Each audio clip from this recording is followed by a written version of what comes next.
Universal News TV, votre chaîne d'information la plus crédible. À 52 ans, Kwadio Penambertin, dit Kakabe, avait été nommé mardi 15 décembre, ministre de la Réconciliation nationale. La création de ce nouveau ministère avait été annoncée par Alassane Ouattara lors de son investiture pour un troisième mandat à la tête de la Côte d'Ivoire. Ainsi, Kakabe porte la responsabilité de renforcer la cohésion nationale et la réconciliation des fils et des filles de Côte d'Ivoire.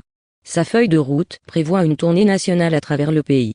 Mais Kakabe réussira-t-il vraiment à réconcilier tous les Ivoiriens? Suivons maintenant la réponse à cette question par Kakabe lui-même dans sa récente sortie. Suivons. Nommé fraîchement à la tête du ministère de la Réconciliation nationale, le ministre Kwadio Penambertin dit Kakabe a entamé depuis un moment une série de prises de contact et de consultations dans le but de mener à bien sa mission à lui confier par le chef de l'État. C'est ainsi que le week-end dernier, à la tête d'une délégation ministérielle, il est allé à la rencontre des populations de la région du Sud Comoé et du Gor pour leur faire part de sa mission de réconcilier les Ivoiriens. C'est la région du Sud Comoé qui a accueilli le ministre et sa délégation dès les premières heures de ce week-end.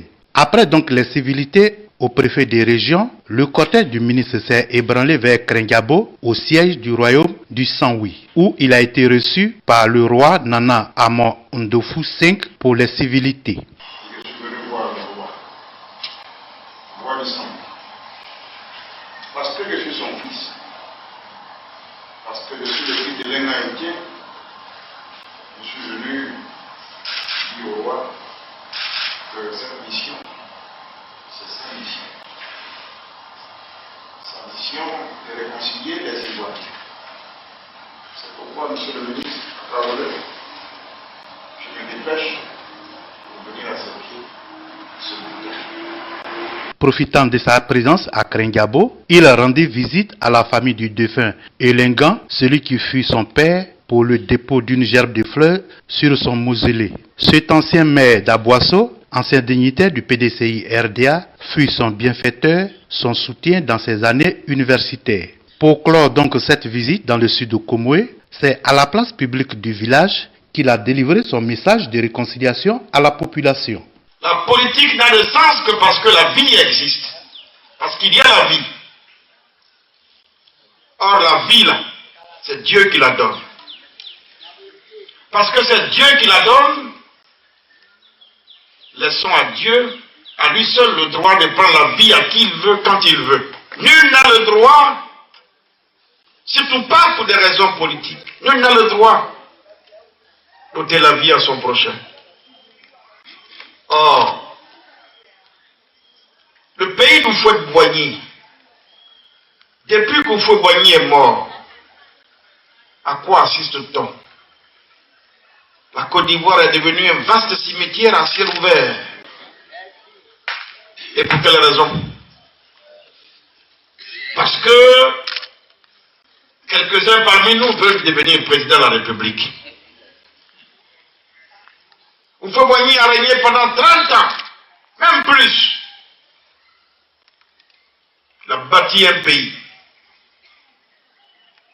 Il s'est efforcé, même devant les plus graves injustices et difficultés, il s'est efforcé pour ne jamais verser une goutte de sang de ses concitoyens sur ce sol. Depuis qu'Oufou est mort, qu'est-ce qu'on n'a pas encore expérimenté dans ce pays? Tuer est devenu un acte banal. L'Ivoirien peut tuer son ami ivoirien, son frère ivoirien, et puis il s'en fout. Maintenant, on est à Abidjan tous les jours, c'est les conflits entre les communautés. Au nom de quoi? Quelqu'un peut regarder la maison de son frère, de son voisin, et puis brûler ça. Quelqu'un a travaillé pendant des années pour se construire une maison au village. Parce que toi, tu n'es pas content. Il y a une histoire entre vous, tu brûles sa maison, tu pilles sa maison. Pourquoi on est devenu comme ça? Depuis quand un Ivoirien peut prendre une machette, regarder un autre Ivoirien et puis l'égorger? Pourquoi on est devenu comme ça? Moi, parce que Houphouët-Boigny m'a appris. Houphouët a laissé à nos aînés une Côte d'Ivoire solide, debout. Mais nos aînés ne peuvent pas nous laisser en héritage une Côte d'Ivoire déchirée, en guerre. Où on ne se parle plus, où on serait en vie côte à côte.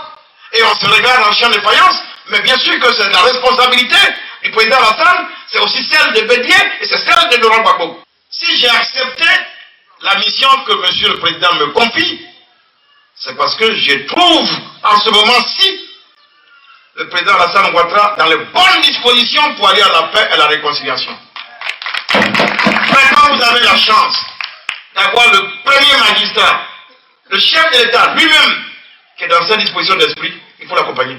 Il était exactement 9h le lendemain, c'est-à-dire dimanche, lorsque le cortège du ministre a foulé le sol de la région du Go, la région d'origine de l'ex-président Laurent Gbagbo. Le cortège s'est rendu à la résidence du préfet de région où l'attendait le corps préfectoral et les autorités de la ville de Gagnoa. Après donc les civilités, la délégation s'est rendue chez les Fanidi à Babré. Ça sera ensuite la grande famille Yacouba Silla qui a reçu la visite du ministre et sa délégation pour prendre des bénédictions. La délégation s'est par la suite dirigée à la salle de la mairie de Gagnoa pour communier avec tous les chefs traditionnels des 2 départements de la région du Go. C'est à travers un message clair que le chef des chefs de Gagnoa, Gadji Joseph, a souhaité la cordiale bienvenue à monsieur le ministre et sa délégation. À la suite du chef Gadji Joseph, le ministre de la Réconciliation nationale dira également être venu prendre des bénédictions quant à la réussite de sa mission gouvernementale pour un retour négocié du président Laurent Gbagbo et du ministre Charles Blé Goudé, tous 2 fils de cette région. Le président Ouattara a fait de moi ministre aujourd'hui.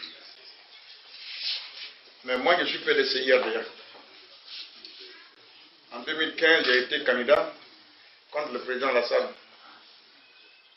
En 2020, j'ai été candidat, même si, vers la fin, tout le monde disait qu'il ne faut pas aller aux élections. Je suis parti.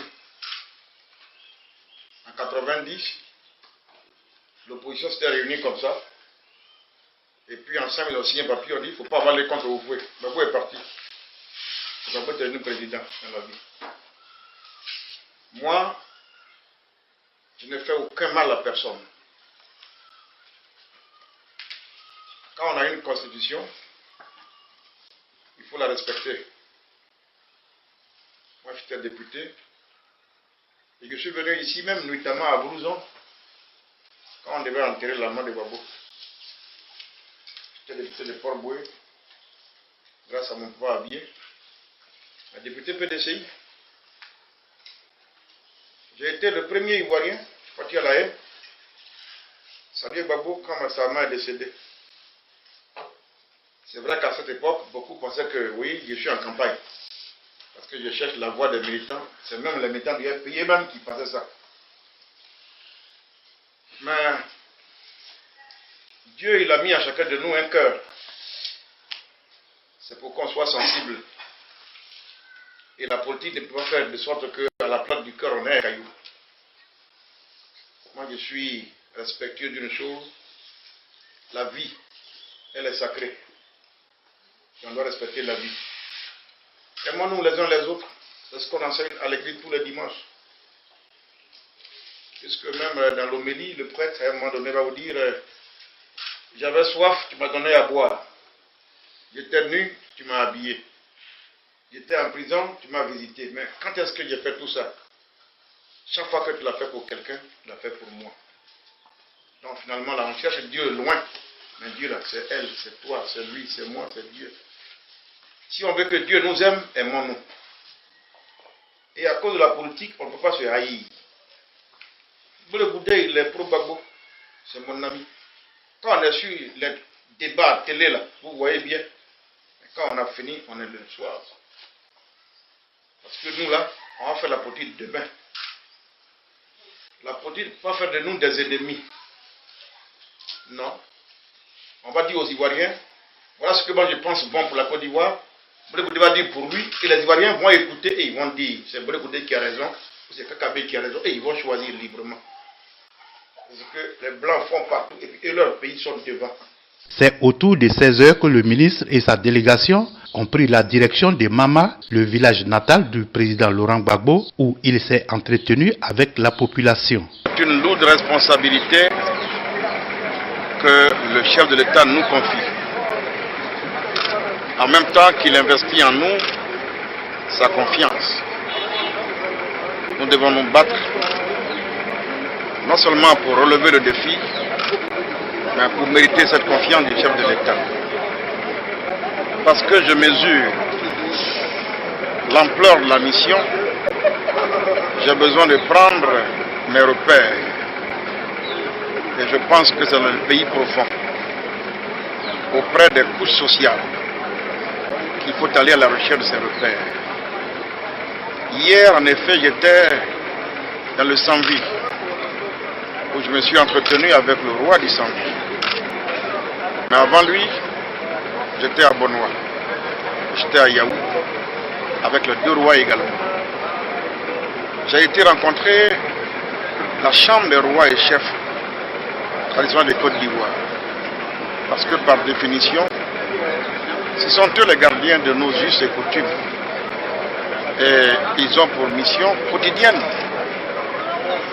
le contact avec nos parents, nos populations. C'est un rôle qui leur a dévolu de faire la réconciliation. Là, je suis à Gagnoa, parce que vous savez très bien qu'un des belligérants de la crise de 2010 est originaire d'ici, en l'occurrence le président Laurent Gbagbo. Il a été acquitté. Le chef de l'État lui a même octroyé ses passeports. Et nous sommes dans la perspective, n'est-ce pas, de son retour. Je suis venu voir ses parents, les entendre. Non seulement je leur soumets le projet de la réconciliation, recueillir leurs avis et leurs suggestions pour enrichir notre feuille de route. Je le fais dans toutes les régions et je le ferai dans toutes les régions. Parce que j'estime que si le président Laurent Gbagbo doit revenir dans son pays, il faut que cela se fasse de façon concertée, dans le dialogue, dans la paix et dans la concorde. De sorte que s'il revient, son retour aide à consolider la paix. Je suis venu en parler avec ses propres parents biologiques, parce que j'estime que personne ne peut aimer Gbagbo mieux que ses propres parents. Et m'assurer que nous sommes dans la même dynamique et de la même logique.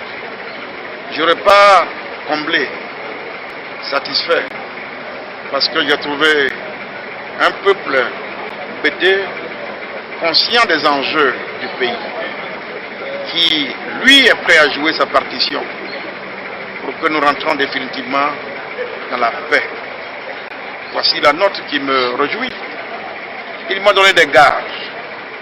Ils m'ont même envoyé auprès du chef de l'État pour lui dire qu'ils sont prêts à l'aider, à régler les problèmes qui existent et à réconcilier les Ivoiriens. Pourvu qu'on les associe, ils sont prêts à jouer leur partition. Je le dis en présence du préfet de région. Je le dis en présence du président de la région, qui eux m'ont accompagné tout au long de ce périple. Je voulais déjà profiter pour saluer et féliciter l'action du corps préfectoral dans la région, qui se battent de jour comme de nuit auprès des populations pour maintenir la quiétude et la paix dans la zone. Je salue au passage l'action du président du conseil régional, le président Guégué Bagnon, qui ne ménage aucun effort, nuit et jour lui aussi, est à l'œuvre pour que Gagnoa ne bascule pas. Je sais que Gagnoa est souvent secoué par toutes sortes de vents, mais Gagnoa tient bon, parce que Gagnoa, c'est aussi la Côte d'Ivoire, et la Côte d'Ivoire a besoin de paix. La paix, telle que voulue par le président de la République, la réconciliation, telle qu'il a engagée, moi j'ai foi en lui, et je voulais inviter tout le monde à avoir foi en lui et l'accompagner dans cette nouvelle dynamique pour que nous puissions arriver à bon port. Ce qui est important, c'est notre pays, c'est l'avenir surtout de nos enfants que nous devons construire, et ça ne passe que par la paix, l'unité et la cohésion. Notons qu'au terme de cette tournée, une lueur d'espoir se dégage quant à la volonté des Ivoiriens de regarder désormais dans la même direction, loin des clivages politiques. Je voudrais dire aux chefs ici présents, j'ai déjà été saluer le roi. J'ai donc passé le message à la chefferie. Mais je vous retrouve encore nombreux ici rassemblés. À vous les chefs du 108, je voudrais vous réitérer, en ce début d'année 2021, tous mes vœux de longévité pour chacun de vous. Quand Dieu vous fait grâce et qu'il vous permet de vivre longtemps, à quoi servirait votre vie si vous n'êtes pas en bonne santé? C'est pourquoi je souhaite que 2021 soit pour vous une année de santé. Qu'il continue de mettre en vous la sagesse nécessaire pour conduire le peuple du 108. Merci, chers parents. Quant à vous, braves dames, femmes du 108, femmes toujours debout et braves femmes, je voudrais vous saluer et vous présenter également les mêmes vœux. Le chef qui a fait l'animation a fait une bonne conclusion. Quand vous avez souffert pour faire des enfants, quand vous les avez mis à l'école, et quand par-dessus tout, ils ont des diplômes, votre souhait le plus légitime, c'est que ces enfants travaillent. Parce que dans nos terroirs, on dit que si on fait des enfants, c'est parce que demain, quand on n'a pas de dents, nos enfants nous donnent à manger.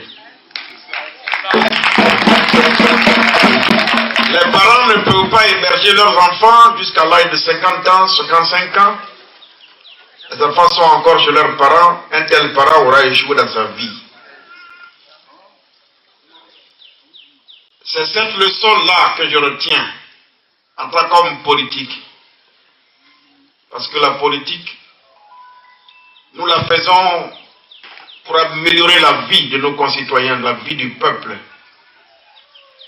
Mais pour améliorer la vie, il faut que la vie elle-même elle existe. Tant qu'il n'y a pas de vie, il n'y a pas de politique. La politique n'a de sens que parce que la vie existe. Parce qu'il y a la vie. Or la vie là, c'est Dieu qui la donne. Parce que c'est Dieu qui la donne, laissons à Dieu, à lui seul le droit de prendre la vie à qui il veut, quand il veut. Nul n'a le droit, surtout pas pour des raisons politiques, nul n'a le droit d'ôter la vie à son prochain. Or, le pays d'Houphouët-Boigny, depuis qu'Houphouët-Boigny est mort, à quoi assiste-t-on? La Côte d'Ivoire est devenue un vaste cimetière à ciel ouvert. Et pour quelle raison? Parce que quelques-uns parmi nous veulent devenir président de la République. Houphouët-Boigny a régné pendant 30 ans, même plus. Il a bâti un pays. Il s'est efforcé, même devant les plus graves injustices et difficultés, il s'est efforcé pour ne jamais verser une goutte de sang de ses concitoyens sur ce sol. Depuis qu'Oufou est mort, qu'est-ce qu'on n'a pas encore expérimenté dans ce pays? Tuer est devenu un acte banal. L'Ivoirien peut tuer son ami ivoirien, son frère ivoirien, et puis il s'en fout. Maintenant, on est à Abidjan tous les jours, c'est les conflits entre les communautés. Au nom de quoi? Quelqu'un peut regarder la maison de son frère, de son voisin, et puis brûler ça. Quelqu'un a travaillé pendant des années pour se construire une maison au village. Parce que toi, tu n'es pas content. Il y a une histoire entre vous, tu brûles sa maison, tu pilles sa maison. Pourquoi on est devenu comme ça? Depuis quand un Ivoirien peut prendre une machette, regarder un autre Ivoirien et puis l'égorger. Pourquoi il est devenu comme ça? Moi, c'est parce que Lenga m'a appris. Parce que Oufouboigui m'a appris. J'ai côtoyé Lenga, moi je suis orphelin de père depuis la classe de 6e. Oui, c'est vrai. Dans la vie d'un homme, il faut savoir d'où tu viens. Et il faut savoir qui tu es. Connais-toi toi-même. Mon père et ma mère m'ont donné la vie. Ils se sont débattus pour que j'aie mon bac. Quand je suis arrivé à l'université, j'ai rencontré Lenga Etier, Alexis. Tout le reste de ma vie, jusqu'à sa mort, ça lui appartient. Pourtant, je ne suis pas un enfant qu'il a mis au monde. Mais de 90 jusqu'à sa mort, je ne pense pas que ses enfants aient partagé avec lui plus de temps que moi. C'est grâce à son soutien. Et je le dis sans gêne, sans complexe. C'est grâce à son soutien qu'aujourd'hui je suis là, on m'appelle ministre. Je ne vous cache pas. Mon souhait aurait été qu'il soit vivant.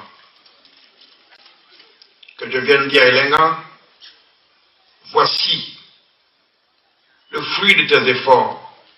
Parce que tu as cru en moi très tôt. L'arbre qui produit des fruits, ceux qui arrivent et qui vont manger, ils ne savent pas qu'il y a eu des gens qui l'ont arrosé. Quand il y a les saisons sèches, que c'est dur, on ne croit plus, mais Elenga a cru en moi. Sans jamais baisser les bras. Nana aussi assis là, au château. C'est lui qui m'ouvrait toujours le portail. Je n'avais jamais de rendez-vous avec Elenga parce que j'avais rendez-vous permanent à son domicile avec lui. Et j'avais accès à son intimité. C'est que ce n'allait pas rendre Robert Guéhi à pouvoir. Est-ce que Dieu peut établir quelqu'un qui rêve de se venger des autres?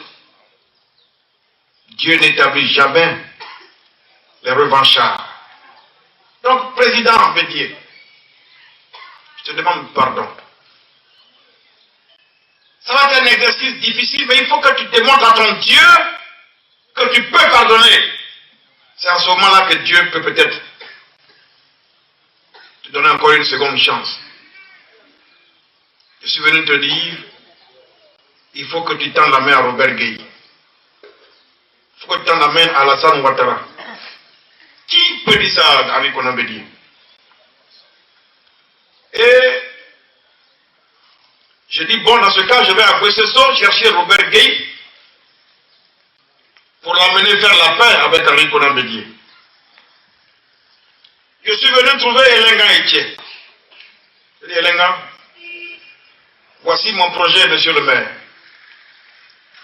Je veux que Henri Konan Bédier redevienne cet homme de pardon, de rassembleur, de rassemblement qui va encore porter les espoirs des Ivoiriens. Je veux que Bédier et Guéhi se réconcilient. J'ai rendez-vous à Robert Guéhi à Bouessesso pour lui tenir ce langage, ce discours. Mais comme je suis petit, est-ce que Guéhi va me prendre au sérieux? Donc, Elenga, accompagne-moi, allons chez Guéhi. Il dit, toi là vraiment, tu me prendre trop de risques. Mais c'est noble. Je t'accompagne. À Abidjan, Bouessesso, on a mis 6 heures dans sa safrane.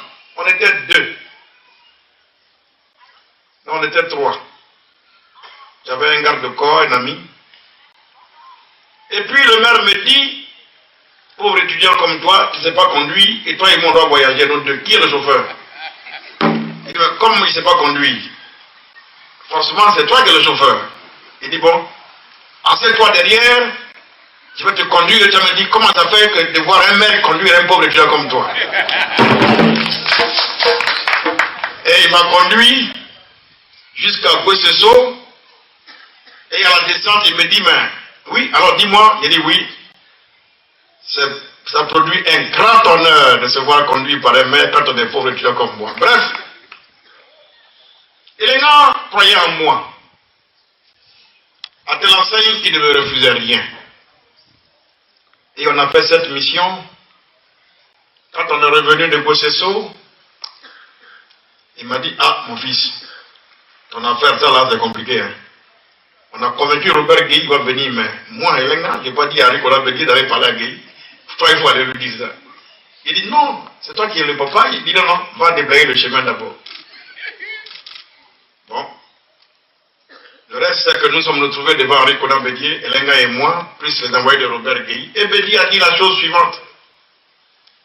Quand on s'appelle Aimé Henri Konan Bédié et qu'on a succédé à Félix Houphouët-Boigny, on ne peut que pardonner. Dites à Robert Gueye qu'il a mon pardon. Maintenant, nous étions en train d'arranger un rendez-vous entre les deux quand il y a eu l'événement qu'il y a eu et Gueye a trouvé la mort. Je vous donne ces quelques éléments pour que vous compreniez bien que moi, je ne dis pas les mots en l'air. Elenga était mon père. Elenga est mon père. Je suis de Krendiabo, je suis votre enfant. Si j'ai été élu président des jeunes du PDCI-RDA, c'est grâce à Elenga. Le président de la République, Alassane Ouattara, depuis le 15 décembre, a fait de moi ministre de la Réconciliation. Une telle mission aussi délicate, est-ce que je peux la conduire sans venir demander la permission à Elenga, à son âme, à son esprit? J'ai été saluer le roi en votre nom.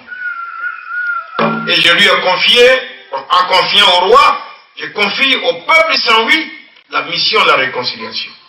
Donc, je considère que chaque fils et chaque fille de Krendiabo, d'Aboisseau, est ministre de la réconciliation. Heureusement que c'est une région relativement calme. Plaise à Dieu qu'il en soit ainsi tout le temps, qu'Aboisseau ne soit pas au rang des zones sourdes. Mais c'est de l'action de nos chefs. C'est aussi dû en partie à l'éducation que vous donnez ici à vos enfants. Parce qu'ici, nos enfants continuent encore de respecter leurs parents. Il faut qu'on maintienne le cap. La Côte d'Ivoire, c'est Houphouët qui le disait. Toutes les générations ou chaque génération doit avoir le souci de léguer aux plus jeunes plus qu'elle n'a obtenu de leurs anciens. Houphouët a laissé à nos aînés une Côte d'Ivoire solide, debout. Mais nos aînés ne peuvent pas nous laisser en héritage une Côte d'Ivoire déchirée, en guerre, où on ne se parle plus, où on vit côte à côte, et on se regarde en chien de faïence. Mais bien sûr que c'est la responsabilité du président Alassane, c'est aussi celle de Bédié et c'est celle de Laurent Gbagbo.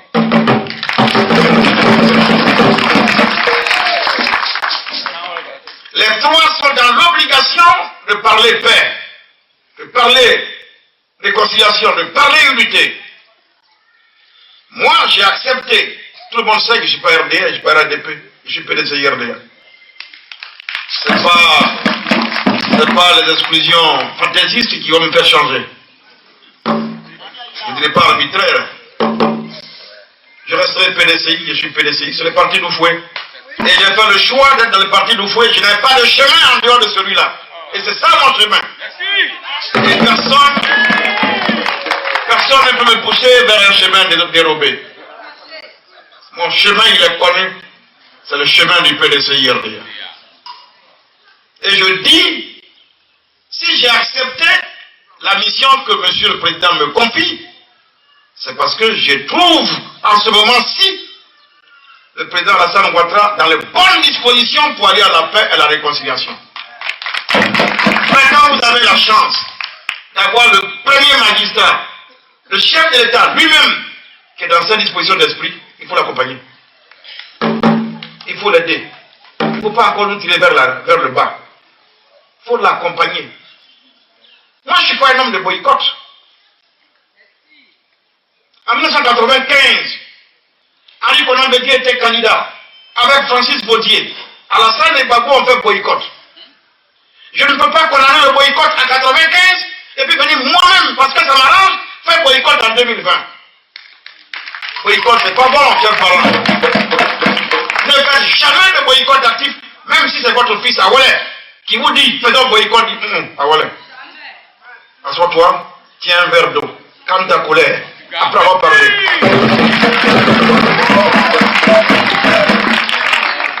Quand tu as colère, pas dormi, quand tu vas te réveiller, tu vas nous dire encore. Il ne faut jamais que sous l'effet de la colère, un homme politique vienne vous dire, prenez la rue, allez vous faire tuer. Mais quand on va faire ça tuer, où sont leurs enfants? Où sont leurs enfants? Celui qui n'a pas d'argument à nous donner, s'il ne peut pas nous arranger, qu'il ne vienne pas nous déranger. Il ne peut pas nous déranger. Oui, c'est notre tour. Ah non, non, non, non. Dans un pays comme la Côte d'Ivoire, il n'y a pas le tour d'une ethnie. Il y a le tour d'un seul pays. Les Ivoiriens regardent nos projets, nos programmes, et puis, attendez entre nous. Dans nos villages, il n'y a que des hommes intelligents dans nos villages qui savent faire la part des choses et qui peuvent faire le bon choix parce qu'ils savent ce qui est bon pour eux. Ce n'est pas aussi compliqué que ça. Chers parents d'Abouasso, maintenant je suis le ministre de la réconciliation. Je ne peux donc pas, du moins jusqu'à ce que j'ai la charge de cette mission, être cet acteur politique qui envenime les choses. C'est pourquoi j'ai choisi de ne pas être candidat pour être député. Je ne suis pas candidat. Parce que je dis, on me dit qu'il faut réconcilier les gens. Moi-même, je suis candidat. Si dans mon élection, il n'y a pas là-bas, qui va nous réconcilier? Donc, élection ça là, député ça, je ne suis pas dedans. Tant que je suis le ministre de la réconciliation, je ne suis pas dedans. Il y en a des gens qui m'ont dit non, Kakabé, on ne sait jamais, il faut faire, si tu vas dans l'impression, m'enlève, c'est pas grave. Mais je vais rester moi-même. Parce que dans ce pays-là, il faut qu'un jour on ait des gens qui donnent des leçons. Et des bonnes leçons. Donc je ne suis pas candidat à ces élections de députation. Je veux me consacrer à ce grand travail, à ce grand chantier, la réconciliation. Ramener l'amour dans le cœur des Ivoiriens, les uns pour les autres. Comme du temps de Félix Houphouët-Boigny. Et c'est encore possible. Moi je crois en ce pays. Je crois en ses filles. Et je crois en ses fils. Et je crois en l'avenir de ce pays-là. Chers parents, je suis un homme heureux d'être là aujourd'hui. Nous tous.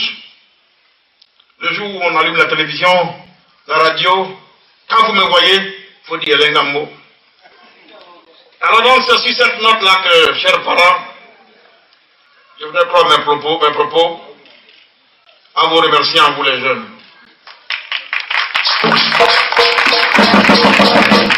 Ne perdez pas espoir surtout. Ne perdez pas espoir. Ne perdez pas espoir. Si nous, là, on est devenus ministres, c'est que vous aussi, vous pouvez devenir ministre.